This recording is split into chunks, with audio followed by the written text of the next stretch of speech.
My name's Heleena Bamford. I've been with the Native Fish Strategy Program team in Canberra, so the coordinating heart or engine room perhaps, and we are very much about trying to connect all the groups together and get the coordination component of the native fish strategy going. I've certainly never been part of a working environment where you have such a diverse group of people that come together with the same passion and talk about the same things and are working towards the same goal together. And it's an actual collaboration which is quite different in working in government. I did a lot of work on pest fish, so carp and tilapia and gambusia were some of the things that we worked really hard to try and get a lot of new knowledge and trying to move the management of those species forward. One thing that wasn't recognised really well when I first started was how much of a threat tilapia is to the basin. It's not currently present, but it is only a few kilometres to the north.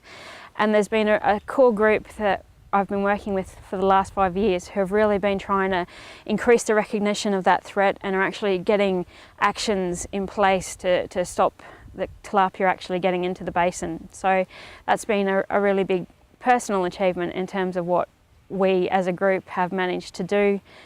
And I think some of the really big highlights for me were, even in the midst of a drought, we had people still working on native fish and trying to bring them back actively. And it's quite incredible when you had groups of people, when there was fish, even tiny little fish species, some that were fabulously attractive and interesting and some not so pretty, people who are going out of their way to rescue these fish. And without their efforts during that period, during droughts and during some of the fires, we would have actually lost some of the populations from the basin. And I think it's a resounding recognition of some of the passion and dedication of some of the people who worked on the native fish strategy, that they went out of their way. You know, one of the gentlemen actually housed some of the population in his back garage, set it up as an aquarium, which is just incredible dedication on his behalf for a small fish. You know, this sort of size. It's not recreational, but it is precious to our heritage and to the environment. I get to live vicariously through these people and seeing what they're doing. And even just the small contribution that I can make fighting through some of the paperwork and the red tape and allowing them to get on with the job on the ground it's a behind the scenes achievement, but in some ways it's just as important that I enable others to get the work done. So I'm quite proud of that fact too. Some of the early highlights were the actual just opportunity to get out and see some of the basin that I'd never seen before, and to see it through the eyes of the local people and how they experience their waterways and the land that they used around it was something that was awesome. I'd never seen a lot of the parts of South Australia in the Murray-Darling Basin, and one of my first trips was down to Catarapco, which is our catfish demonstration reach down there.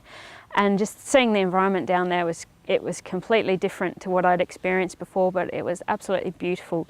And just the different facets of the environment, from the beautiful river to the shallow salt basins that they had and the different fish assemblages that were down there, was a real big highlight for me.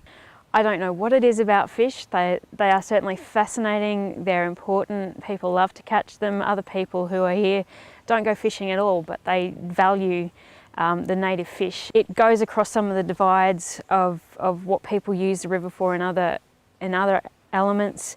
You know, some people taking water and some people wanting to put water back.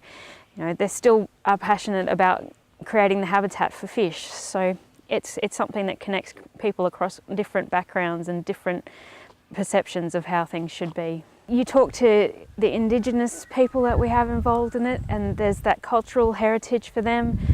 For me, as growing up in Australia, I didn't live in the basin, I lived in Queensland, but we went fishing with my dad, and it was family values, and it was how we were brought up to value the native environment and the native animals. And it became an important part for me and a lot of others. I think part of our childhood was recognising fish, and it's incredible that that's what brings people together and binds them. It's a central binding factor. It's just passion for native fish, which is brilliant. understanding how fish need rivers, how fish need habitat, how they use it for breeding, for feeding, for nursery areas. Having something that you can explain and understand that with gives them such a broader appreciation of how important the environment is. I think this is probably one of the few programs that I've ever seen that really brings people together, people and the environment together in an incredibly positive way.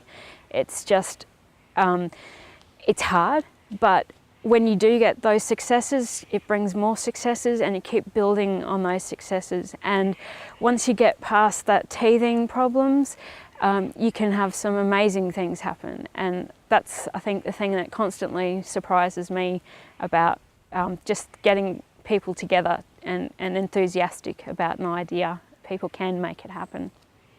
I can't actually see the concepts behind the native fish strategy dying. I can't. I think there are too many people who are too passionate about it and who get together regardless of the rest of what's going on, who keep working on that. We've made some huge inroads into the science. We've got some fantastic community people on board. We have the know-how in a lot of ways of how to bring this about.